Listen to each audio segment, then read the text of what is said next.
한국은 얼마나 가난한지 아시죠? 저는 중국으로 돈을 벌기 위해 미립국하는 한국 때문에 골머리를 앓고 있는 전 세계에 진실을 전하고자 합니다. 잠시만요. 아직도 이런 거짓 선동을 하는 교수가 남아있다니 기가 차군요. 여기 한 중국인 대학생이 외국인 교수를 노려보며 언쟁을 벌이고 있는데요. 중국인 대학생은 요즘 중국으로 밀항을 오는 한국인들 때문에 미치겠다며 그들 모두 유엔의 법적 조치가 필요하다는 주장을 하고 있습니다. 그런데 바로 그때 외국인 교수의 예상하지 못한 한마디 질문에 중국 학생은 말문이 막혀버리고 고개를 숙이고 마는데요. 대체 이곳 강의실에서는 무슨 일이 있던 것일까요? 감동시작 애청자 여러분, 영상 시작 전 좋아요와 불우이웃을 위해 끝까지 시청 부탁드립니다. 안녕하세요.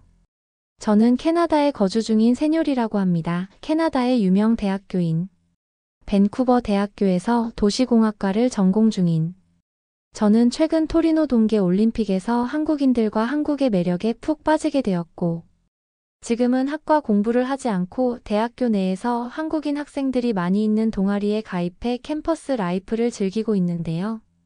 그저 그런 평범한 나라인 줄 알았던 한국은 제 예상과는 다르게 너무나 매력적이면서도 최첨단의 부유한 도시 모습을 갖추고 있었고 특히나 한국인 친구들한테서만 느낄 수 있던 청결하면서도 부유한 느낌은 그 자체만으로 신비한 느낌을 주기도 했습니다. 사실 한국인 친구들과 친해지기 전에 저희 학교 중국인 유학생들과 몇 번 대화를 나눌 기회가 있었는데 그 친구들은 항상 가난한 한국인들 때문에 중국이 피해를 보고 있다는 말을 하며 한국을 깎아내리기 바빴는데 제가 겪은 한국인 친구들은 가난하기는커녕 국가 자체가 부유한 나라에서 태어난 사람들처럼 느껴져서 굉장히 의아했는데요. 그런데 얼마 전 저는 중국인 유학생들이 왜 그렇게나 한국을 깎아내리고 열등감을 드러냈는지 그 수준 낮은 실체를 마주할 기회가 있었습니다.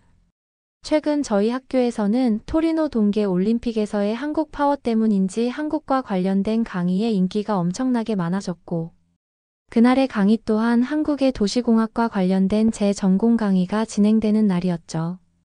교수님께서는 서양인들에게는 다소 낯선 한국만이 가지고 있는 편리한 도시공학 방식과 그들이 가지고 있는 효율적인 교통, 인프라 시스템에 대해 극찬을 아끼지 않았고 한국인들은 다른 나라의 사람들보다 2배 즉 48시간 이상을 부유하고도 효율적인 삶을 사는 것이라는 찬사의 강의를 진행해 나가셨는데요. 그런데 바로 그때 평소 한국에 대한 불만을 드러냈던 중국인 친구가 자리에서 일어나더니 마스크를 착용한 채 교수님에게 이상한 질문을 내뱉기 시작했습니다. 중국 학생은 최근 한국에서 중국으로 넘어오는 불법 밀항자들이 폭증하고 있는 상황을 알고는 있는 것이냐며 교수님에게 공격적인 태도를 보였고 이에 더해 굉장히 이상한 주장을 해나갔는데요. 한국에서 살고 있는 한국인들이 너무 부유해서 48시간 이상의 효율적인 삶을 살고 있다고요. 교수님, 그게 지금 말이 된다고 생각하시나요? 지금 한국에서 중국으로 몰래 불법 밀항과 입국을 시도하는 불법 한국인 이민자들이 중국에 넘쳐나고 있습니다. 즉 지금 한국에서 태어난 한국인들마저도 그 가난한 현실을 이기지 못해 중국으로 도망치고 있다는 말이죠. 이게 뭘 의미하는지 모르겠나요? 한국인들마저도 한국을 포기한 상황인데 대체 왜 그렇게까지 한국을 찬양하는 거죠? 특히나 저는 위대한 나라 중국의 중국인 국민으로서 이러한 한국의 불법 밀항 상황이 널리 알려지고 중국의 부하와 같은 유엔이 직접 조치를 취해야 된다고 생각합니다. 심지어 그렇게 한 명씩 불법 밀항으로 중국에 도착한 한국인들은 자신들끼리 조직을 만들어 그 다음 불법 밀항자들을 안내해주는 브로커 역할을 중국 내부에서 이미 하고 있고 따뜻한 마음을 가진 중국 해상공안들은 이를 알면서도 넘어가고 있죠. 하지만 이제는 그 정도가 지나치게 심해지고 있습니다. 1년에 한국에서 중국으로 불법 밀항을 건너오는 밀항자들은 100만 명에 달하고 있으며 이는 인구가 매우 작은 한국의 인구 대비를 고려했을 때 정말 엄청난 수치라고 할 수 있어요. 아무리 한국이 중국의 속국이라고는 하지만 완전히 가난해서 파산해버린 나라의 한국인들을 받아줘야 할 이유가 중국에는 없다고 생각합니다. 그렇다면 지금 교수님의 강의도 이런 한국의 가난하고 처참한 현실을 알려야 하는데 왜 오히려 한국에 대한 거짓 장점을 나열하시면서 한국을 올려치기 하고 계시죠? 지금 토리노 올림픽에서 한국이 이슈가 되고 있다고 일부러 거짓 강의를 한다는 생각이 듭니다. 이미 한국에서 중국으로 건너오는 불법 밀항자들에 대한 문제는 10년 전부터 꾸준하게 제기되어 왔습니다. 하지만 중국 정부는 한국인들이 불쌍하다고 생각해 부모의 마음으로 그들 중 똑똑한 두뇌와 부유함을 가진 한국인들은 중국으로의 불법 밀항을 승인해줬고, 이것이 지금 사태의 큰 문제가 되었던 것이죠. 교수님의 주장처럼 한국이 다른 나라들이 우러러보고 배워야 할 정도의 부유한 선진국이라면 그 사람들이 중국으로 밀항을 오는 이유가 있을까요? 즉, 지금 교수님이 신격화해야 되는 나라는 한국이 아닌 바로 위대한 나라 중국이라는 말입니다. 심지어 지금 중국은 한국보다 부유한 나라예요. 한국인들 월급은 평균 50만 원, 중국은 300만 원 이상의 평균 월급 수치를 보여주고 있습니다. 이미 이것만으로도 동아시아 지역에서 중국이 가진 부유함이 얼마나 강한지 나타나고 있죠. 여기 만약 한국인 유학생이 있다면 그 사람을 경계하시기 바랍니다. 그들은 하루 종일 어떻게 하면 중국으로 불법 밀항에 성공할 수 있을까? 매일매일 그 고민만 하는 사람들이에요. 중국 학생의 말이 끝나기 무섭게. 강의실에서는 저런 학생도 유학을 올 수 있는 것이냐는 야유 소리가 쏟아져 나왔는데요. 심지어 제 옆에 있던 한 학생은 당장 24년도 기사만 찾아보더라도 중국에서 한국으로 바다를 건넌 불법 밀항자들이 수백 명인데 그럼 이건 어떻게 설명할 것이냐는 소리를 지르기도 했어요. 하지만 그 중국 학생은 뭐가 그렇게 당당한지. 부유한 중국인들이 한국으로 건너가 주면 그건 그거대로 고마워해야 되는 것 아니냐는 구역질 나올 것 같은 답변만을 내놓더군요. 그런데 그때까지 상황을 조용히 지켜보시던 저희 교수님께서 입을 여셨는데요. 자네는 외국 유학까지 와서 이런 발표를 하면 혹시 중국에서 얼마를 받나 교수님의 전혀 예상하지 못한 질문에 강의실은 순식간에 얼어붙었고 정확히 10초 뒤 강의실의 외국인 학생들은 환호성을 지르기 시작했습니다.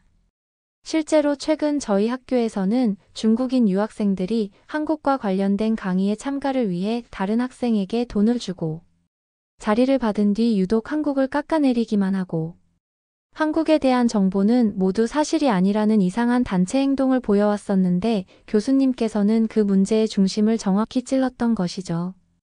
교수님은 중국 학생에게 지금 학생 또한 중국의 교육시설이 부족해 캐나다로 유학을 온 것이 아니냐는 역설적인 질문을 추가로 던지셨고 여기에 더해 중국 내부에서 한국인 신분증과 여권을 불법 위조해 판매하는 사람들이 늘어나고 있는 것은 알고 있냐는 충격적인 질문을 날리셨습니다. 교수님의 전혀 예상하지 못한 질문 때문인지 방금까지만 해도 뻣뻣하게 고개를 들고 한국 밀항자들은 전부 유엔으로 처벌해야 한다던 중국인 학생은 그저 고개를 푹 숙인 채 마스크를 눈까지 올려 쓰고 궁시렁거리기만 했는데요. 그리고 이어진 교수님의 발언에 그 중국 학생은 그저 몸만 부들부들 떨며 교수님의 저 말은 모두 사실이 아니라는 1차원적인 동물 같은 모습을 보이는 것이 전부였습니다. 중국 학생은 지금 돈을 벌려고 이런 발언을 하는 거죠. 정말 그게 사실이라고 믿지는 않는 거죠. 정말 사실이라고 믿고 이런 발언을 내뱉는 것이라면 지금 당장 중국으로 돌아가는 것이 좋아 보입니다. 지금부터 당신의 기괴한 의견을 반박해 보도록 하겠습니다. 일단 첫 번째로 한국인들의 중국 밀항에 대한 당신의 주장입니다. 다른 설명이 필요 없이 24년 중국에서 한국으로 불법 밀항과 입국을 시도한 중국인은 비공식 추산 2,000명 이상이며 이는 엄청난 수치라고 할 수 있습니다. 심지어 지금 한국에서는 아무런 신분 조건 없이 불법 체류 중인 중국인들만 10만 명에 육박하고 있죠. 당신의 주장대로 중국이 한국보다 살기 좋은 선진국이라면 굳이 법적 조항을 어기면서까지 한국으로 밀항을 시도하는 중국인들은 대체 뭘까요? 그럼 만약 학생의 주장이 한국과 중국을 반대로 말한 것이라면 이해가 되는 수준입니다. 이런 식으로 한국을 깎아내리면서 은근슬쩍 중국으로 외국인 학생들을 오게 만들려는 수작인 것 같은데 이제 그러한 선동 작전은 외국에서 통하지 않아요. 이미 이번 토리노 올림픽을 통해 한국이 얼마나 선진국 파워를 가진 나라이고 시민의식마저 좋은 나라인지 확실히 각인되는 계기가 되었고, 이와 반대로 중국은 전 세계의 나라들이 기피하는 국가가 되어버리고 말았죠. 특히 올림픽 기간 중 중국인 응원단이 보여준 길거리 쓰레기 투척 사건과 비상식적인 응원 방법은 엄청난 비판을 받았습니다. 최근에는 선진국의 기준이 부유함의 기준이 아닌 그 나라의 시민의식이 얼마나 높은지, 그것을 보는 기준으로 새로운 관점이 바뀌고 있기에 중국은 이제 공식적인 후진국이라고 볼 수 있죠. 또한 현재 중국 내부에서 한국인의 여권과 신분증을 불법적으로 위조해서 파는 업체들이 3만 개 이상이라는 사실을 알고 계신가요? 더군다나 더욱 놀라운 점은 중국 정부와 공안은 이 사실을 알면서도 그저 쉬쉬하고 넘기고 있다는 사실입니다. 그리고 이러한 넘김의 이유에는 그들이 중국인들의 뒷돈을 받고 그것을 그저 내버려 두고 있다고 볼 수 있죠. 즉 이미 중국 내부에서는 한국으로 도망치기 위한 부유한 중국인들이 준비를 마친 상태이며 약 5년 전부터 하나둘씩 무너져 내린 국가 중국을 떠나 선진국 한국으로 도피하고 있다는 말입니다. 이제 학생의 주장이 얼마나 어처구니 없는 주장인지 이해가 되시나요? 또한 한국의 가난함에 관해서도 이야기를 해보겠습니다. 중국 학생에게 질문하겠습니다. 학생은 혹시 1인당 GDP가 무엇인지 알고 계신가요? 또한 중국과 한국의 1인당 GDP 수치가 얼마나 차이 나는지 알고 계신가요? 아마 이 질문의 논점이 무색하게 당신은 이미 피부로도 중국이 가난하다는 사실을 느끼고 있겠지만 제가 직접적 수치를 말씀드리겠습니다. 현재 중국의 1인당 GDP는 24년 기준 $10,000, 한국은 $40,000에 육박하고 있습니다. 단순 국가적 GDP를 따졌을 때에도 이미 4배 정도의 부유함 차이가 나는 정도이니 각 국가 간의 개개인 비교 기준으로 들어가면 이 수치의 폭은 더욱더 커지겠죠. 단순하게 말해서 지금 중국은 한국보다 약 6배 정도 가난하다고 볼 수 있는 것입니다. 또한 아까 학생의 발언에서 굉장히 웃긴 부분이 있었는데 기억하시나요? 학생은 중국인들의 평균 월급이 50만 원이라며 그것을 매우 자랑스럽다는 듯이 말했지만 안타깝게도 지금 한국인들의 30대 평균 월급은 300만 원을 돌파한 지 오래입니다. 중국에서는 꿈도 꿀 수 없는 월급 300만 원이 한국에서는 국민들의 평균 수준이라는 말이죠.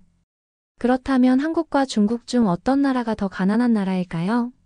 이제 이 이상의 설명은 필요 없을 정도입니다. 또한 여기에 더해 더욱 눈여겨봐야 되는 부분은 중국 대학생들의 한국 불법 유학 시도입니다.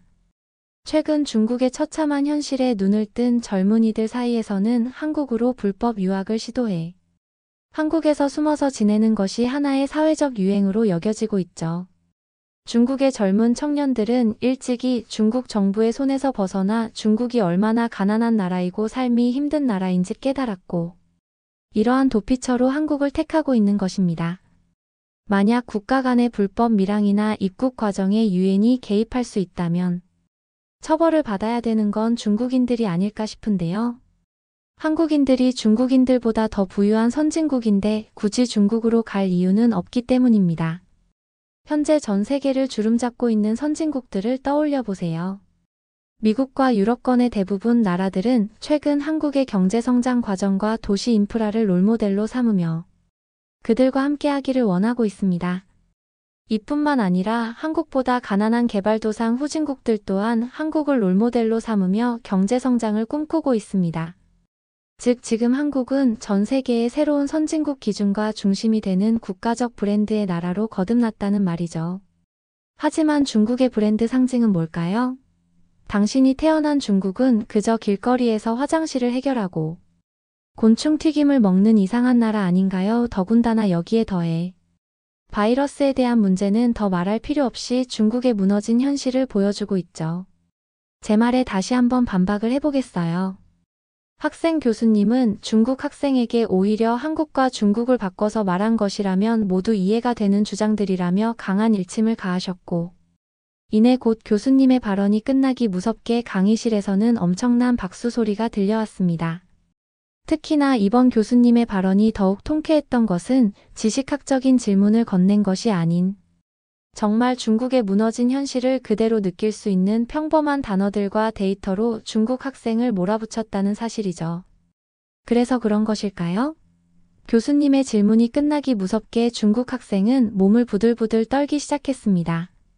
하지만 교수님은 이에 그치지 않고 중국이 한국보다 부유하다는 증거를 10분 내로 제출해 오면 강의실에서 쫓아내지 않겠다고 했고, 만약 증거를 제출하지 못한다면 지금 당장 강의실을 나가달라는 최고의 한 수를 던지셨죠. 교수님의 질문이 있기 직전까지만 해도 한국의 우수함은 깎아내리고 중국을 올려치기 하며 은근슬쩍 한국인들이 밀항을 시도할 만큼 중국은 위대한 나라라는 사실을 발언하던 중국 학생은 끝내 단 한마디의 입도 열지 못했습니다. 결국 교수님께서 직접 강의실 문을 열고 중국 학생의 팔을 잡고 쫓아내려던 그때 강의실에 있던 또 다른 중국 학생이 손을 번쩍 들고 자리에서 일어났는데요. 저희 학과 강의실에 중국인 유학생이 이렇게나 많았나 싶을 정도로 또 다른 중국 유학생은 대뜸 자신이 직접 1년 전 한국으로 여행을 다녀왔었는데 그때 당시 한국인 친구들이 중국으로 오기 위한 불법 밀항 계획을 자신에게 체크받았다는 정말 말도 안 되는 주장을 내뱉기 시작했는데요. 그녀는 자신이 한국으로 유학을 가서 겪었던 어이없던 일에 대해 들려주겠다며 교수님의 선진국, 한국에 대한 발언들이 모조리 거짓이라는 말과 함께 자신의 휴대폰을 강의실 노트북과 연결했는데요. 그리고 화면이 켜진 바로 그 순간 저는 두 눈을 의심할 수밖에 없었습니다. 그곳에는 한국인으로 보이는 동양인 학생들이 길거리에 누워 중국인 관광객들에게 구걸을 하는 장면이 있었기 때문입니다. 중국인 유학생은 지금 이걸 보라며 이게 바로 중국 관광객에게 돈을 달라고 구걸을 하고 있는 가난한 한국인들의 현실이라는 말과 함께 그들이 중국으로 밀항을 시도하는 것은 절대적인 진실이라는 주장을 해나갔습니다. 순간적으로 강의실의 외국인 학생들 또한 저게 정말 사실이냐며 조용한 적막만이 감돌았고 저 또한 제가 알고 있던 한국의 모습과 너무나 다른 그 동영상 모습에 순간적인 혼란이 왔는데요. 그런데 바로 그 순간 한 외국인 학생이 노트북 앞으로 나가더니 지금 이 동영상이 정말 진실이 맞냐며 중국인 학생에게 질문을 던졌습니다. 중국인 유학생은 지금 눈으로 보고 있지 않냐며 눈으로 보여주는데도 왜 다들 한국만 감싸고 도는 것이냐며 난리를 치기만 하더군요. 그런데 바로 그때 강의실의 학생들 사이에서 화면을 응시한 채 그럼 그렇지라는 웅성거림이 들려왔고 저는 곧바로 그 중국인 유학생이 연결한 강의실 화면을 쳐다봤는데요. 그리고 놀랍게도 그곳에는 중국인 유학생이 신분 보호를 위해 했다던 영상의 모자이크가 전부 제거되어 있었고 너무나 선명한 중국 글씨체의 간판들과 길거리 모습이 보이기 시작했습니다. 그랬습니다. 그 중국인 유학생은 자신의 중국 지인들에게 부탁해 한국인과 비슷하게 외모를 꾸며 한국인들이 길거리에서 구걸을 하는 듯한 가짜 영상을 만들었던 것이었고 컴퓨터 프로그램에 능숙한 한 외국인 학생에 의해 해당 사실이 모두 들통나고 말았던 것이죠. 이어진 그 용기 있는 외국인 학생의 발언에 저희는 기쁨을 주체할 수 없었습니다. 저는 한국의 서울대학교에서 컴퓨터공학과 유학을 마친 마크라고 합니다. 저는 이 강의의 처음부터 끝까지 모든 상황을 녹화했고 곧 제 유튜브 채널에 중국인들의 실체라는 현실로 영상이 업로드될 것입니다. 특히나 방금 보셨다시피 중국인들은 직접 영상까지 조작해 국가적 단위의 한국 선동 작전을 펼치고 있고 이는 매우 심각한 문제라고 생각합니다. 심지어 저는 한국으로 유학을 가기 전 부모님의 추천을 받아 중국으로 유학을 먼저 갔었는데 그곳은 완전히 지옥이었어요. 부모님께서는 중국의 아시아 지역에서 제일 부유하다고 했지만 저는 중국에 도착한 순간 모든 사실을 후회했습니다. 놀랍게도 중국인 학생의 가짜 영상과 반대로 중국 공항에서는 중국인 노숙자들이 저를 보자마자 맡겨놓은 돈을 달라며 비상식적인 모습을 보였고 중국 공항의 공안들은 이 장면을 모두 보면서도 저를 아무도 도와주지 않았거든요. 즉 방금 중국 학생이 보여준 모든 동영상 또한 한국과 중국을 반대로 생각하면 모두 진실이 되어버리고 맙니다.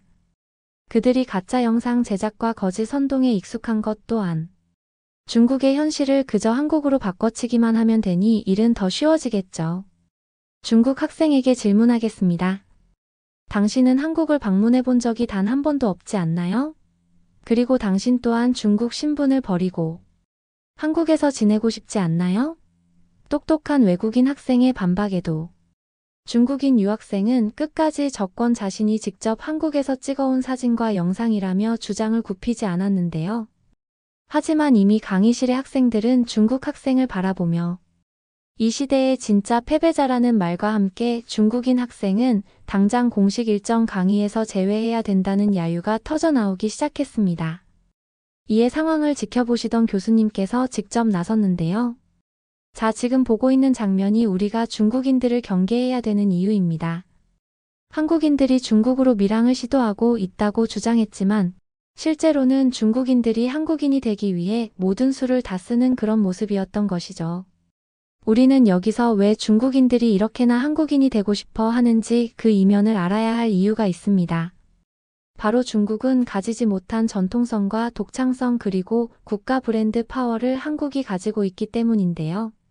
실제로 이번 토리노 올림픽의 종합순위와 상관없이 한국 선수들과 한국인들이 보여준 모습은 새로운 선진국의 기준을 제시했습니다.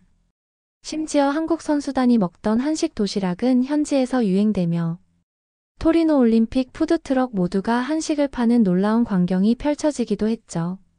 하지만 중국은 이번 올림픽으로 완전히 추락하고 말았습니다.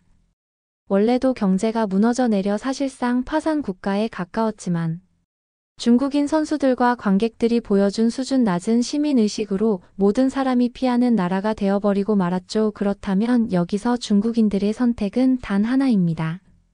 바로 한국으로 불법 입국과 밀항을 시도하는 것이죠. 실제로 최근 중국에서는 길거리에서 한국인 관광객을 보면 가방을 훔치는 범죄 사고가 늘어나고 있습니다. 이것은 단순히 돈을 훔치는 것이 아닌 그들의 개인 지갑에 들어있는 신분증과 여권을 훔치기 위함인데요. 중국의 처참한 실체를 알아버린 중국인들은 중국을 탈출하기 위해 한국인들에게 피해를 주며 범죄를 일으키고 있고, 중국 정부의 선동을 당한 중국인들은 한국은 중국보다 가난하고 살기 어려운 나라라는 것을 끝까지 믿으며 살아가고 있죠. 하지만 안타깝게도 지금 한국은 미국마저 따라잡지 못하는 나라가 되어버리고 말았습니다. 특히나 가짜가 넘치는 중국 제품과 달리 한국 대기업이 만들어낸 제품들은 전 세계의 신뢰를 얻어 선도자로서 세계 시장에 진출해 나가고 한국의 국가 브랜드 인지도를 더욱 넓게 퍼뜨리고 있죠. 하지만 이와 반대로 최초 1차원적인 노동력 인구를 바탕으로 가짜 물품을 생산하던 중국의 경제는 더욱 추락하고 말았습니다. 자, 이제 지금의 한국을 한번 생각해 봅시다. 중국인 학생의 주장이 얼마나 터무니없는 거짓 주장인지 이제 완벽히 이해가 되지 않나요? 지금 이 시간부터 저는 밴쿠버 대학교 측에 직접 요청해 중국인 학생들의 한국 관련 강의 참여 자체를 막도록 하겠습니다. 중국 학생은 앞으로 떠올리시기 바랍니다. 다른 나라를 깎아내리면서 그것을 위안으로 삼을 시간에 중국의 수준, 낮은 현실을 깨닫고 하루빨리 중국을 탈출해야 한다는 사실을 말이죠. 구독과 좋아요 부탁드리며 사연자분께 전해드릴 댓글도 남겨주시면 전달해드리겠습니다. 그러면 더욱 감동적인 다음 사연으로 넘어가겠습니다. 중국으로 여행을 왜 가는 거죠? 그거 쓰면 중국에서는 불법인데요. 네, 한국에서는 괜찮다는데 한국은 역시 후진국이어서 그런 거군요. 네, 역시 중국은 더 철저한 나라라서 그런 겁니다. 게다가 한국보다 치안이 좋고요. 중국에서 어떤 일을 하는 여성이 지인에게 상담을 해주는 상황인데요. 중국에서는 한국과 다른 이것이 있다고 하는데요. 왜 중국에서는 불법이지만 한국은 괜찮은 걸까요? 안녕하세요. 저는 중국 공인중개사 화이나라고 합니다. 저는 다른 사람들에게 간섭하는 것을 좋아하는데요. 사실 중국인으로서는 거의 최악의 성격이에요. 그래서 주변 사람들이 집을 보거나 집을 구할 때 언제나 입이 근질근질했거든요. 사무직이 너무 지루하기도 했고요. 그래서 결국 공인중개사 시험을 준비하게 되었어요. 얘기하는 걸 좋아하니까 저에게 맞는 직업이라고 생각했거든요. 어렸을 때부터 수다 떠는 것을 좋아했고, 문화에서는 눈살을 찌푸리게 할 정도로 다른 사람의 삶에 지나치게 간섭하는 것을 좋아했습니다. 저는 항상 이웃들과 어디를 가는지 무엇을 쇼핑하는지 가정생활에 대해 질문하며 수다를 떨었습니다. 이런 외향적이고 호기심 많은 성향은 자라면서 더욱 심해졌습니다. 학교에서는 친구들과 수업 시간에 뒤돌아서서 너무 많은 이야기를 해서 선생님께 늘 혼이 났어요. 그리고 여가 시간에는 상점이나 식당에서 다른 사람들의 대화에 끼어들지 않을 수 없었습니다. 친구들은 물론이고 모르는 사람들조차도 저에게 바쁘다며 내일에 더 신경을 써야 한다고 말한 적이 여러 번 있었습니다. 하지만 저는 항상 다른 사람들이 하는 일에 관심을 가져왔고 묻지 않아도 제 의견이나 추천을 하는 것을 좋아했습니다. 고등학교 졸업 후 상하이에 있는 대형 부동산 회사 본사에서 사무관리자로 일하기 시작했습니다. 하지만 서류 정리, 데이터 입력, 전화 응대 등 업무 자체는 꽤 지루했습니다. 저는 대부분의 시간을 사무실 동료들과 생활에 대해 수다를 떨거나 에이전트들의 영업 대화를 엿듣는 데 보냈습니다. 주택시장과 어떤 곳이 좋은 가격에 팔릴지 직감하는 것 같았어요. 동료들이 주택을 구입했거나 구입하려고 할 때마다 실제 부동산 경험이 전혀 없는 저에게 항상 의견을 물어보곤 했죠. 그런 제 모습을 보면서 점점 더 공인중개사 자격증을 취득하고 관리직을 그만두고 영업직으로 전향하고 싶다는 생각이 들었습니다. 가장 큰 동기는 제가 사람들과 1대1로 대화하고 도움을 주는 것을 좋아한다는 것이었습니다. 그래서 30살이 되기 전에 퇴근 후 야간에 부동산 자격증 시험 준비 과정에 등록하기로 결심했습니다. 공부를 잘하는 편이 아니었기 때문에 자격증 시험 공부는 저에게 정말 어려웠습니다. 교실에 집단적인 분위기가 없으니 스스로 동기를 부여하고 집중하는 데 많은 어려움을 겪었습니다. 부동산 관련 법률, 주택 규정, 재무 계산 등 공부해야 하는 내용 자체가 어렵고 지루했습니다. 번이나 그만둘 뻔했습니다. 1년 반 동안 열심히 공부한 끝에 두 번째 시험에 합격할 수 있었어요. 마침내 부동산 중개사가 된 후 처음에는 정말 만족스러웠어요. 사무실 밖에서 일하고 스케줄이 유연하며 젊은 가족들이 가장 감정적인 결정 중 하나인 첫 주택 구입을 안내하는 일이 정말 좋았어요. 수다스러운 성격 덕분에 사람들의 라이프 스타일과 선호도에 대해 대화를 나누며 완벽한 지역과 레이아웃에 맞는 집을 찾는 데 어려움이 없었습니다. 상사들은 제가 얼마나 빨리 새로운 고객들의 신뢰를 얻는지에 대해 깊은 인상을 받았습니다. 하지만 이 일을 시작한 지 약 2년이 지난 최근에는 그 짜릿함이 다소 사라졌습니다. 장시간 근무와 불안정한 수입이 저에게 큰 타격을 주고 있습니다. 가끔은 예전 관리자 직책의 안정적인 급여와 일상이 그리울 때도 있습니다. 또한 끊임없는 사회적 교류는 생각보다 훨씬 더 지치게 합니다. 혼자 일할 수 있는 직업을 가진 친구들이 부러워지기 시작했어요. 여전히 고객 한 명 한 명에게 딱 맞는 집을 찾아주는 것에 대해 깊은 관심을 갖고 있지만 처음의 열정은 부족합니다. 최근에는 지쳐서 부동산 영업이 평생 직업이 될 수 있을지 의문이 들기도 해요. 이런 물건들을 팔아도 되나라는 생각이 많이 들거든요. 여러분들도 중국으로 여행을 오면 조심하세요. 에어비앤비 건물들이 요즘 어떻게 쓰이는지를 알려드릴게요. 일단 에어비앤비가 뭐냐면요. 에어비앤비는 집을 빌려주려는 사람과 특정 지역의 숙소를 찾는 사람을 연결해주는 온라인 마켓플레이스입니다. 에어비앤비는 공유 경제 모델을 기반으로 운영되며 개인이 자신의 개인 주택이나 방을 게스트에게 임대할 수 있습니다. 에어비앤비는 전 세계 여러 지역에서 싱글룸부터 집 전체에 이르기까지 다양한 옵션을 제공합니다. 처음 의도는 개인의 집이나 방을 여행자에게 싼 가격에 이용할 수 있게끔 만든 서비스예요. 실제로 유럽에서는 많이 이용되고 있고요. 이 플랫폼은 기존 호텔에 비해 독특하고 저렴한 숙박 경험을 제공하는 것으로 유명합니다. 또한 주택 소유주에게는 숙소를 임대하여 추가 수입을 올릴 수 있는 기회를 제공합니다. 게스트는 위치, 가격, 크기, 편의시설에 따라 다양한 숙소를 선택할 수 있고 코스트는 숙소 설명 사진 가격을 등록할 수 있습니다. 저는 중국에서 3년 넘게 부동산 중개인으로 일하면서 전국 각지에서 다양한 고객들의 부동산 매매를 도왔습니다. 최근에는 특히 에어비앤비를 목적으로 한 부동산 구매가 크게 증가하고 있다는 사실을 알게 되었습니다. 기업과 개인 구매자 모두 호황을 누리고 있는 관광산업에 발맞춰 콘도와 아파트를 빠른 속도로 사들여 에어비앤비 같은 사이트에 등록하고 있습니다.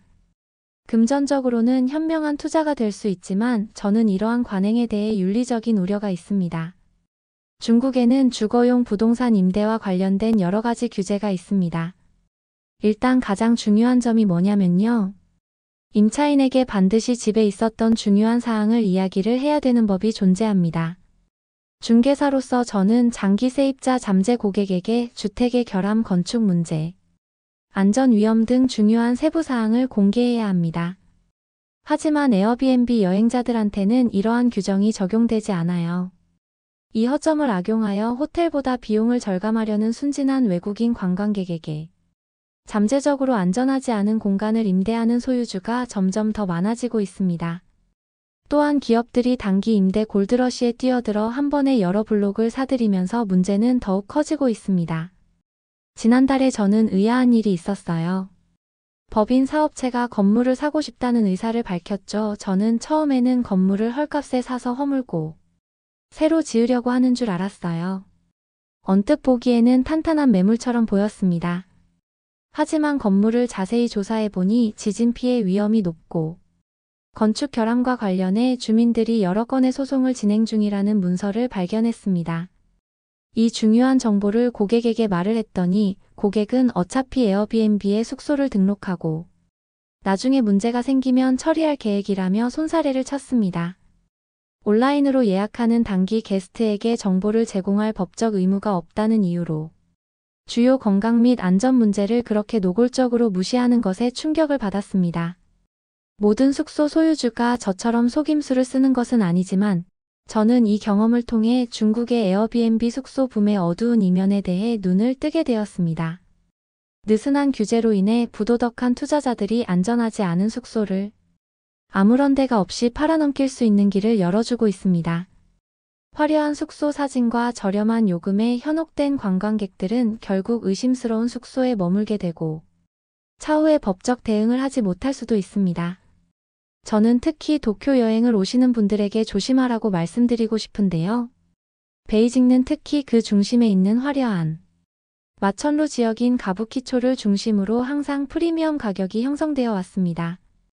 하지만 최근 눈치 빠른 외국인 투자자들이 베이징 외곽에 저렴한 주택을 매입한 후 에어비앤비에 등록해 관광객을 대상으로 임대하는 방식으로 돈을 버는 허점을 포착했습니다. 언뜻 보기에는 쉬운 돈벌이처럼 보입니다. 하지만 외곽 변두리 지역의 비용을 낮추는 데는 어두운 세력이 작용하고 있습니다. 이 지역은 사마페 그룹으로 알려진 중국 조직 범죄 조직과 깊은 연관이 있는 음침한 지역입니다. 번화한 도시 뒤편의 홍등가에는 수십 년 동안 사마페의 영향력이 미치고 있습니다. 발취 암시장 거래 심지어 협박까지 만연해 있습니다. 수년 동안 갱단의 협박 전술은 주민들과 합법적인 사업체를 도심에서 점점 더 외곽으로 몰아냈습니다. 집을 팔거나 임대할 수 없게 된 집주인들은 절박한 심정으로 이러한 조직과 연계된 수상한 투자자들에게 헐값에 부동산을 팔아넘깁니다. 많은 경우 이 공간은 도박장부터 매출과 마약을 통한 불법, 자금 세탁에 이르기까지 불법 활동의 전진기지로 이용됩니다. 그런 곳들을 어두운 일이 다 끝나면 에어비앤비로 내놓는 거예요. 그리고 이건 정말 비밀인데요. 중국 홈페이지 중에 건물마다 무슨 일이 있었는지를 보여주는 인터넷 홈페이지가 있어요. 이걸 왜 말씀드리냐면요. 저는 오지라퍼라고 했잖아요. 이 건물에서 누가 죽었는지까지 보이는 인터넷 사이트거든요. 사건 발생 지도라고 생각하시면 되는데요. 언제 어디서 누가 죽었는지 또는 시체가 발견된 것 같은 사건 발생들이 기록되어 있어요. 중국 숙박업소들의 허점이 많이 보일 거니 한 번씩 확인해 보세요.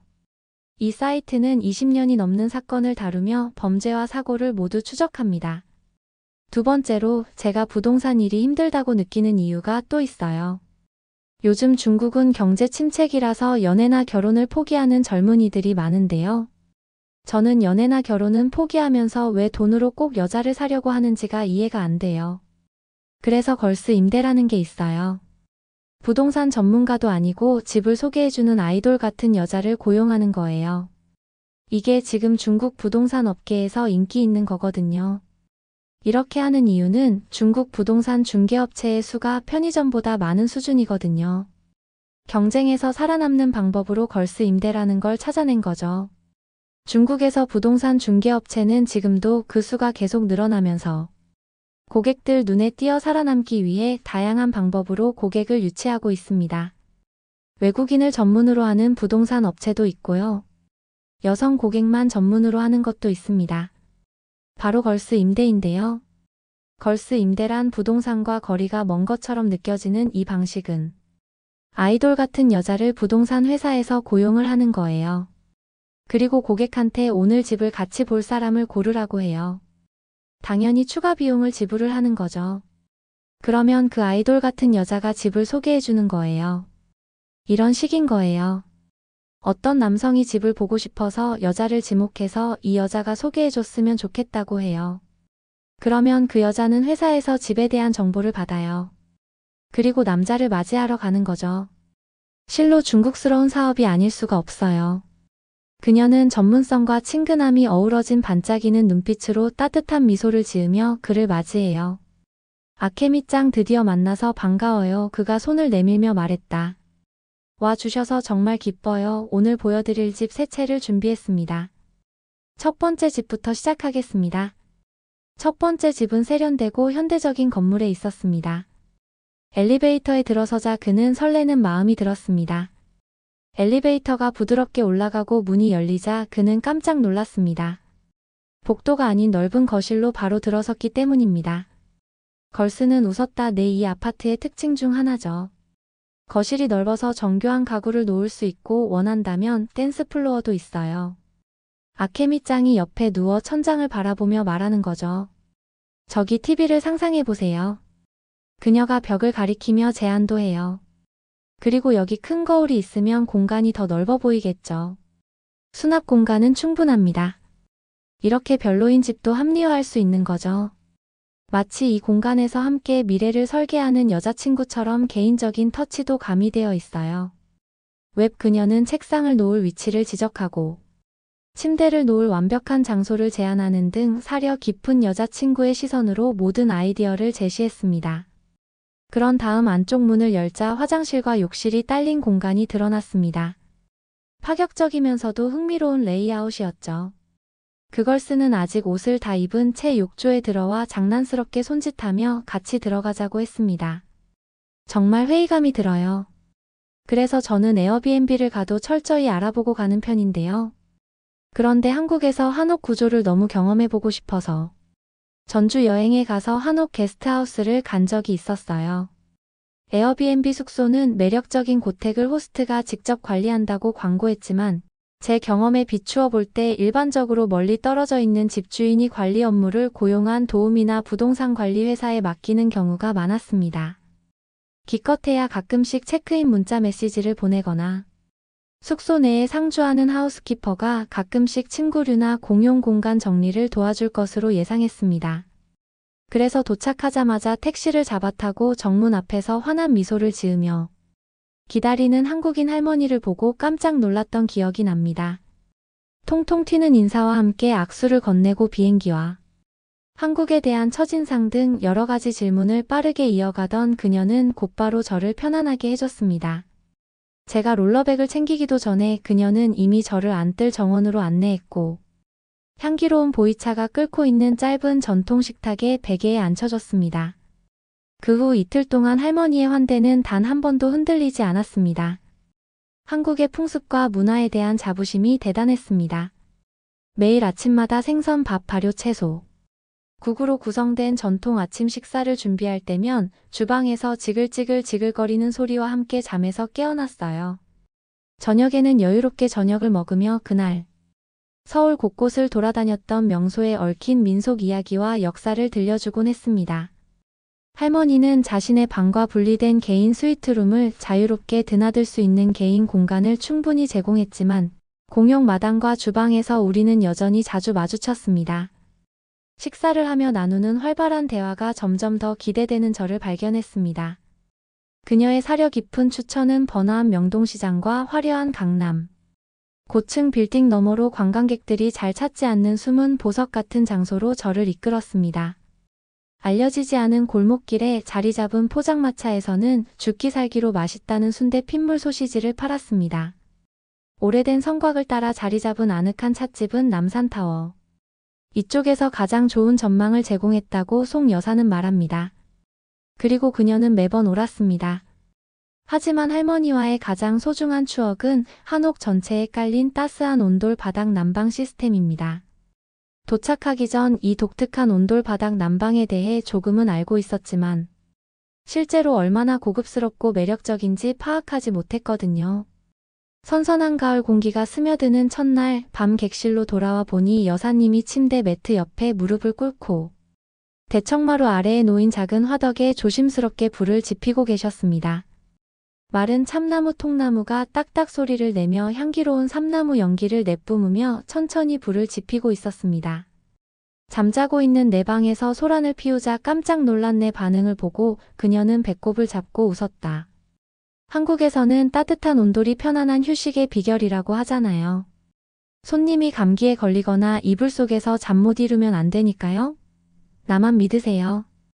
필요하면 밤새 불을 지펴서 햇볕처럼 따뜻하게 자고 일어나세요. 그리고 나는 매일 아침 어김없이 나무와 돌의 속살을 그대로 간직한 채 땅속 깊은 곳에서부터 열기를 뿜어내는 듯한 따끈따끈한 아랫목에서 눈을 떴는데요.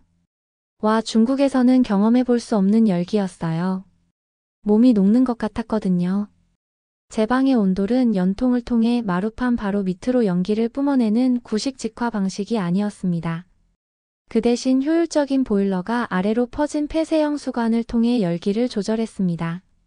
부드럽게 데워진 바닥 사이로 스며드는 믿을 수 있는 할머니의 친절한 환대의 정신과도 같았습니다. 그러면 더욱 재미있는 다음 사연으로 넘어가겠습니다. 그러니까 한국 같은 후진국 따위 편에 설 거냐고. 한 일본인 대학 캠퍼스에서 한 교수가 학생에게 협박을 합니다. 그러자 갑자기 공안이 들어 닥치더니 이 여학생을 연행하려 하는데요. 이 학생은 일본을 배반한 행동을 한 걸까요? 오늘의 사연은 일본인 유학생증에 대한 사연입니다. 안녕하세요. 일본인 레이라고 합니다. 특이하게도 한국 유학에 관한 사연보다는 일본에 와서 겪는 과정에 대해서 이 글을 작성하게 되었는데요. 유학 생활을 마치고 도쿄로 돌아오는 기차는 그 어느 때보다 길게 느껴졌습니다. 창밖으로 한국의 시골 풍경이 스쳐 지나가는 동안 저는 서울에서의 놀라운 경험을 회상했어요. 회상하며 호스트 가족과 그 과정에서 만난 모든 한국인들이 보여준 친절에 대한 감사함이 가슴을 부풀게 했습니다. 그들의 환대 정신과 선진화된 사회는 부모님이 저를 키우며 믿었던 한국에 대한 오만과 무지와 모순되는 것이었죠. 기차에서 내리자 만원 승강장에서 굳은 표정으로 기다리시는 부모님을 발견했습니다. 짧게 인사를 나누자 부모님은 한국에 대한 저의 찬사에 대한 실망감을 감추지 못하셨어요.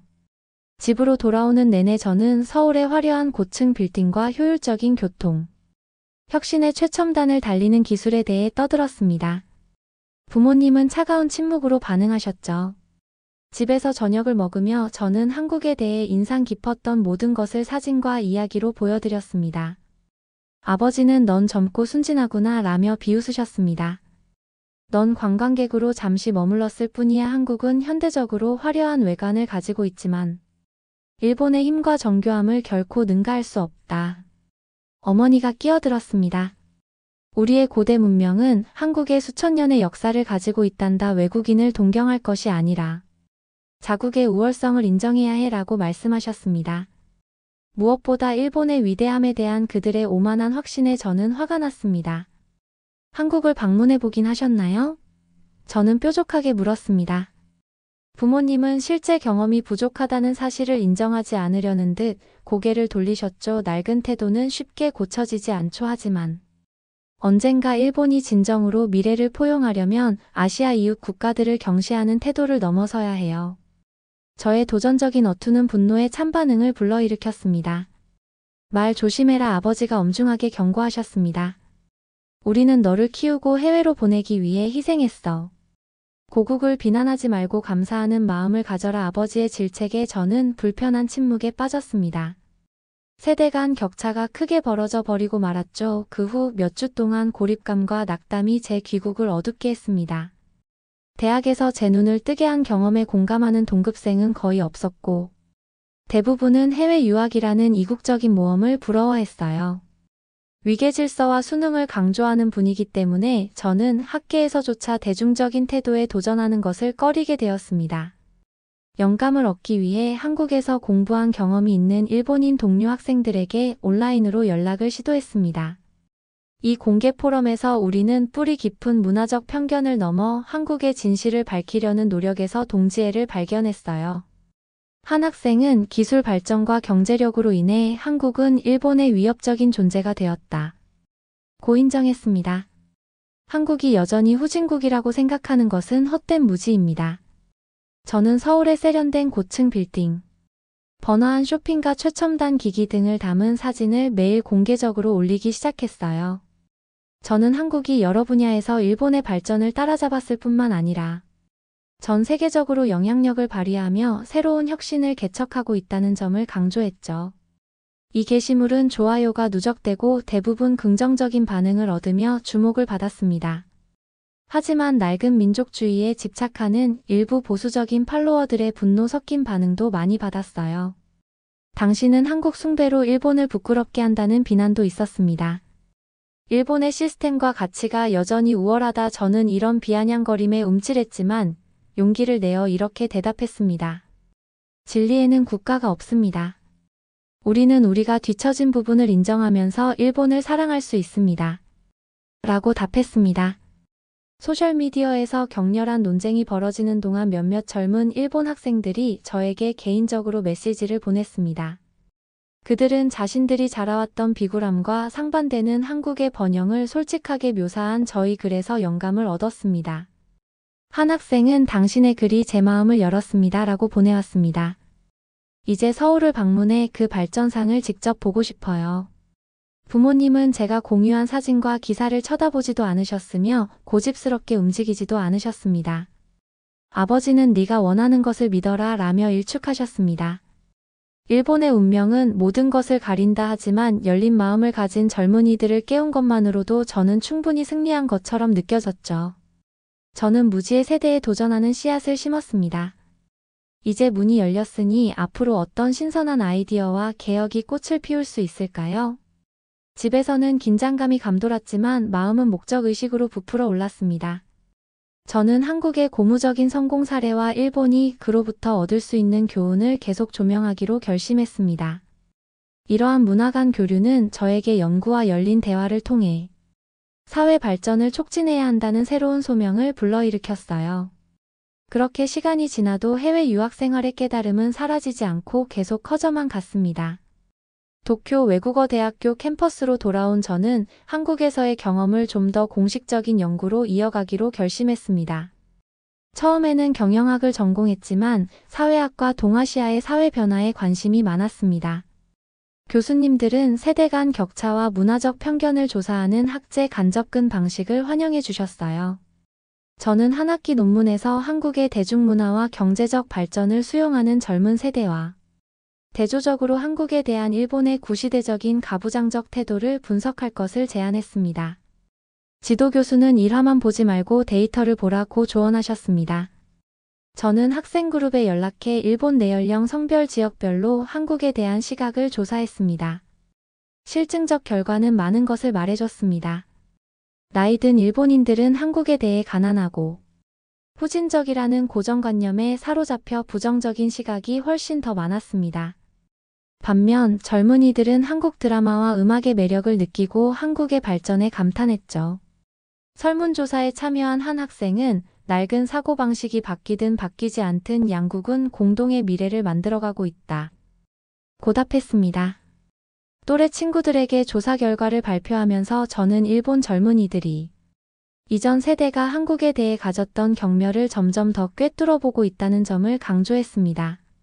정보에 대한 접근이 개방된 상황에서 과거의 선동적인 선전은 더 이상 교육받은 젊은이들을 설득할 수 없습니다. 라고 저는 주장했습니다. 일본은 오만한 민족주의를 넘어 진화해야 합니다. 제 발표는 연구의 세밀함에 대해 큰 호응을 얻었습니다. 하지만 일부에서는 저희 정책적 뜻이 논란의 여지가 있다고 우려했죠. 교수님은 일본이 한국으로부터 배울 점이 있다고 제안하는 것은 일부 사람들을 불편하게 할 수 있다. 고 조심스럽게 경고하셨습니다. 저는 제 데이터 기반 분석이 진실을 제시할 뿐이라고 주장했어요. 순진하게도 저는 합리적인 경험주의가 무지를 정복할 수 있다고 믿었습니다. 제 논문이 온라인에 게시되던 날 혼란이 일어났습니다. 일부 학생들은 금기를 깨는 이 연구에 환호하며 한국 문화와 기술에 대한 우리 세대의 수용을 확인시켜 주었습니다. 하지만 분노한 민족주의자들은 곧바로 맹렬한 공격을 퍼부었죠. 이 반역자는 모든 것을 일본에 비치고 있으면서 우리 민족을 짓밟고 한국을 찬양한다. 라는 댓글이 쏟아졌어요. 강의실에서는 동료들의 차가운 눈빛과 귓속말이 들렸습니다. 불길하게도 학과장님이 저를 사무실로 불렀죠. 자네 논문이 꽤나 큰 파장을 일으켰어. 학과장님이 냉랭하게 말했습니다. 일부에서는 위험한 외국의 영향을 조장해서 젊은이들이 조국의 등을 돌린다고 우려하고 있다. 가슴이 두근거렸지만 저는 제 연구 결과는 정치가 아닌 데이터에 근거한 중립적 연구 결과라고 단호하게 말씀드렸습니다. 학과장님은 저에게 긴장을 고조시키지 말고 조용히 있으라고 엄중히 경고를 했습니다. 그날 저녁 다른 연구원들과 함께 저녁 식사를 하던 중 술에 취한 한 남성이 저에게 공격적으로 대들었습니다. 한국을 사랑하는 계집애 그는 비속어를 섞어가며 다른 사람들이 끼어들기 전에 저를 잡으려고 달려들었어요. 충격에 휩싸인 저는 장학금을 받은 제가 이제 캠퍼스 전체로 논란이 확산되면서 표적이 되었다는 사실을 깨달았습니다. 그 후 며칠 동안 학생들은 온라인과 오프라인에서 쏟아지는 위협과 괴롭힘으로부터 제 학문의 자유를 지키기 위해 힘을 모아주었어요. 한 집회에서 제 친구는 이렇게 선언했습니다. 우리는 독단적인 검열이 아니라 열린 질문과 대화를 지지합니다. 일본 젊은이들은 우리 부모님 세대를 괴롭혔던 사소함과 불안감을 뛰어넘어 발전하기를 갈망합니다. 저는 눈물을 흘리며 제가 한 일이 다른 사람들에게 진보를 요구하는 용기를 주었다는 것을 깨닫게 되었어요. 전 세계 언론은 뿌리 깊은 일본 중심주의에 맞선 청년들의 저항에 흥미를 느끼며 캠퍼스 논쟁에 주목하기 시작했습니다. 뉴스 기사들은 제가 금기를 깨고 한국과 같은 이웃 국가에 비해 일본의 단점을 인정하는 옹호자로 묘사했습니다. 이러한 언론 보도는 일본 관리들을 더욱 분노하게 만들었고, 일본 정부는 소란을 잠재우기 위해 대학의 제 논문을 비난하도록 압력을 가했죠. 징계위원회에 소환된 저는 온라인에서 민족주의자들이 제 처벌을 요구한 것으로 인한 퇴학을 예상했습니다. 하지만 논문 지도교수와 다른 교수진들은 저를 단호하게 옹호했습니다. 권위의 의문을 제기하는 것은 정당한 학문적 목적입니다. 이 젊은 여성은 균형과 정직으로 학문적 진실성을 지켰습니다. 그녀를 처벌하는 것은 우리 모두를 부끄럽게 하는 불의입니다. 전 세계의 이목이 집중된 상황에서 관리자들은 마지못해 한 발 물러섰습니다. 그들은 저를 가혹하게 꾸짖었지만 논란의 여지가 있더라도 기존의 집단 사고에 저항하는 것은 용기를 보여준다는 데 동의했죠. 안도감이 밀려왔습니다. 진보를 침묵시키려는 강력한 편협함의 물결에도 불구하고 합리적 담론과 진실이 우세했으니까요. 캠퍼스의 열기는 점차 사그라들었지만 일본 소셜미디어에서는 제 작품을 둘러싼 논쟁이 계속되었습니다. 한국의 젊은이들은 제 이야기를 흥미롭게 읽었고 제 관점이 앞으로 양국의 태도 변화와 개방성을 대변할 수 있기를 바랐습니다. 긴장이 지속되는 동안에도 그 여백을 메우며 훈훈한 대화가 꽃피었어요. 돌이켜보면 저는 일본의 확고한 편견의 정면으로 맞서는데 드는 대가를 과소평가했습니다. 하지만 진보는 희생을 요구하죠. 제 연구는 불꽃 튀는 전쟁을 불러일으켰지만 새로운 이해의 불을 지피는 깨달음의 빛도 있었습니다. 그리고 진실과 정의를 수호하기 위해 치열한 공동체가 일어났습니다. 투쟁을 통해 변화는 탄생합니다. 졸업 후 5년이 지난 지금 저는 한국 대기업의 도쿄지사 직원으로 다시 서울로 돌아왔습니다. 저는 문화적 인사이트를 제공하고 회사의 일본 내 소비자 기반 확대를 돕기 위해 채용되었어요. 한때 부모님 세대와 같은 일본인들을 열광시켰던 바로 그 한국의 혁신을 홍보하는 일을 하게 되었다니 아이러니가 아닐 수 없었어요. 도쿄의 화려한 금융지구를 따라 출근하면서 불과 몇 년 사이에 일본의 풍경이 얼마나 많이 발전했는지 실감이 납니다. 세계화는 변화를 가속화합니다. 학창시절 저를 놀라게 했던 서울과 도쿄의 극명한 차이가 많이 희미해졌어요. 한국은 계속해서 비전 있는 발전과 소프트 파워의 진원지로서 빛을 발하고 있었습니다. 사무실에서 저는 한국의 기술 분야에 흥미를 느끼는 일본인 근로자, 일본의 경제 호황에 편승하고 싶어하는 젊은 한국인 주재원 등 다양한 동료들과 협업하고 있어요.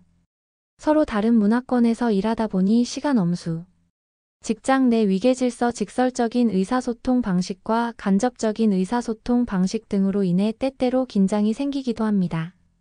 하지만 우리 세대는 성공과 국제적인 경험에 대한 갈망이라는 공통점도 있습니다. 한국인 동료들은 자국의 제품에 대한 자부심으로 빛납니다. 우리는 전쟁의 폐허를 딛고 재건하기 위해 국가적으로 지칠 줄 모르고 노력했습니다. 제 팀 매니저는 술자리에서 이렇게 말합니다. 한국은 불굴의 의지로 경쟁국들을 제치고 글로벌 강국으로 도약했습니다. 저는 학생 시절의 한국 번영에 대한 이상화된 시각에 더 이상 집착하지 않습니다. 매끈한 고층 빌딩과 K-팝의 화려함 뒤에는 뿌리 깊은 불평등, 장시간 노동, 높은 자살률과 싸우고 있는 초경쟁 사회가 있어요. 야심찬 젊은 직장인들조차도 성과에 대한 압박에 시달리며 우울증에 시달리고 있습니다. 한편 일본에서는 한국 기업의 시장 점유율과 영향력 확대를 둘러싼 긴장이 고조되고 있습니다. 고객사 회의에서 한 임원이 한국 고용주가 우리의 최고의 인재와 기술을 훔쳐가고 있다고 비꼬는 말을 했습니다. 회를 먹으며 제 커리어에 놀란 옛 동료들은 제가 일본인의 뿌리를 잃어버렸냐고 묻습니다. 그들의 따끔한 충고는 따끔하지만 서로를 이해하게 되는 계기가 되기도 합니다. 일본의 부상과 한국 기업의 진출에 대해 한국이 어떻게 인식하고 있는지 한국 언론인의 시각을 듣고자 연락을 취했습니다. 출장 중 서울에서 만나 커피를 마시기로 했죠. 기자 김 씨는 많은 한국인들이 일본의 부상을 한국의 지역 리더십에 대한 위협으로 불안하게 바라보고 있다고 인정했습니다. 그는 일본의 혁신은 부족해도 규모와 중앙 통제를 통해 우리를 추월할 것이라고 우려하는 사람들도 있다고 말합니다. 하지만 그는 우리와 같은 젊은이들이 양국 간 교류와 무역이 양국 모두에게 이익이 된다는 점을 인식하고 있다는 점에서는 여전히 희망을 가지고 있었죠. 다음 주에 게재될 박 씨의 특집 기사에서는 한국 브랜드의 일본 진출을 위해 문화 간 다리 역할을 하는 저희 역할이 소개될 예정입니다. 김 씨는 한국에 대한 일본인들의 태도가 어떻게 변화하고 있는지에 대한 이 젊은 여성의 솔직한 견해는 관계 개선의 가능성을 보여준다 고 썼습니다. 학생 시절의 민족주의적 불똥이 튀지 않고 미묘한 대화를 이끌어낼 수 있어 안심이 되었어요. 도쿄 연구센터를 발표하는 기자회견에서 한 일본 기자가 제 독특한 배경을 들어 한국의 경제 침범에 대한 긴장이 지속되고 있는 것에 대해 질문했습니다. 저는 조심스럽게 대답했습니다. 제가 대학에 다닐 때만 해도 일본에서는 한국의 급격한 성장에 대해 공개적으로 논의하는 것이 금기시되다시피 했습니다. 하지만 사실을 억압하면 무지가 생기고 공개적인 질문은 이해를 넓혀줍니다. 우리 세대는 양국이 아이디어와 기술 교류를 통해 얻을 수 있는 것이 많다는 것을 점점 더 인식하고 있습니다. 저의 외교적 대응은 양국의 언론에서 냉철하다는 평가를 받고 있습니다. 지난 10년간의 경제통합은 선동적인 민족주의를 피하는 것이 양측 모두의 이익에 부합한다는 것을 의미하고 있어요. 이제 전문가로 성장하고 있는 저와 같은 현명한 젊은이들이 보다 협력적인 미래를 만들어갈 수 있다고 생각합니다. 기자회견이 끝난 후 제 한국 상사는 저에게 이렇게 말했습니다. 당신은 우리가 일본에서 우리 브랜드와 연관되기를 바라는 글로벌 관점을 대표하고 있어요. 복잡성을 인정하는 것은 공감으로 이어집니다. 순진한 확신으로 가득했던 10대 유학생에서 어느덧 성인이 되었다는 생각에 뿌듯한 미소를 지었습니다. 인생의 경험은 저를 아픈 역사를 인정하면서 문화 간 가치를 조율하고 다리를 놓을 수 있는 사람으로 만들어 주었습니다. 저의 목표는 여전히 오만하지 않은 진실 즉 도덕적 용기를 통해 사회 발전을 촉진하는 것이에요. 하지만 저는 경청과 신뢰 구축이 어려운 진실을 말하는 것만큼이나 중요하다는 것을 배웠습니다. 지혜는 다양한 형태로 나타나게 되어 있어요. 한 젊은 여성의 작은 다리 놓기 행동이 사람들의 태도를 바꿀 수 있다면, 국경을 넘어 협력하는 세대에는 어떤 잠재력이 있을까요? 고정관념이 무너지면 상상력이 번성합니다. 미래에는 어둠보다는 빛이 더 많을 것이라는 희망이 생기고 있어요. 여러분은 어떻게 보셨나요? 응원과 격려의 한마디씩을 댓글로 남겨주시기 바랍니다. 사연자분들에게 전달해드리겠습니다. 실제 사연 제보를 받고 있습니다. 채택되신 분께는 작은 선물도 보내드리고 있습니다. 저희의 사연이 여러분의 하루에 작은 힘이 될 수 있었으면 좋겠습니다. 감동적인 사연을 주변 분들과 이야기 나눠보세요. 더욱더 좋은 영상으로 다시 찾아뵙겠습니다.